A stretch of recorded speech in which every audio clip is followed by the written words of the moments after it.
So when I was in high school, I drove a 2000 Dodge Neon. It had no bells and whistles to it. It was the most plain basic car you could ever have. It was fine for me. I didn't really care. A lot of my friends made fun of it, but it really wasn't a big deal to me just because it got me from point A to point B, which was usually school, practice, and home, and that's all I needed.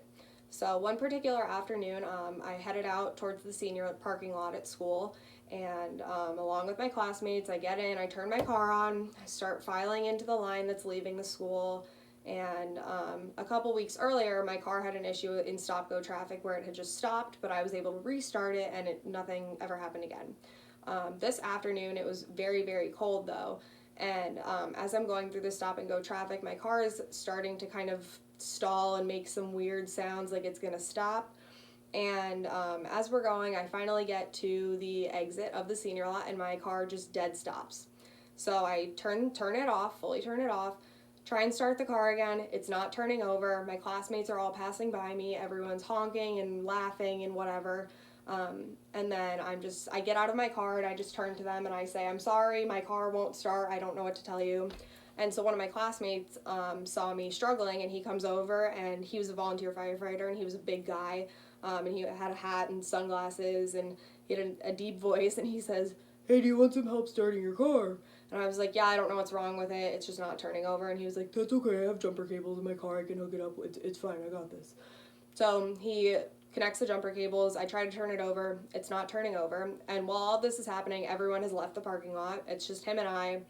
And a school security guard actually sees this happening, and he comes over to us, and his name was Jose. He's a very nice guy, and he rolls down his window and he says, "Hey, do you guys need any help with anything? I see you're struggling over here. Like, do you need some help?" And I explained to him what had happened, and he got out and he tried to start the car as well. And then he comes back to me and he says, "Yeah, I don't think it's gonna start, so you might want to call AAA." And I was like, "Yeah, I gotcha." So I call AAA, call my mom, we're all set. So my classmate leaves, and Jose offers to drive me to the main administration building so I could wait for AAA to come and get the car. And as we're sitting there, we're just kind of casually passing conversation. He was asking what grade I was in and random stuff. And then I had my winter jacket on, and I feel a vibration in my pocket.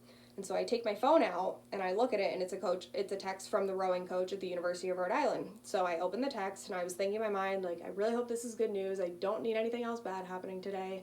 And the first thing that I read was congratulations, and I started breaking down in tears, sobbing, literally on my hands and knees on the floor, crying emotionally.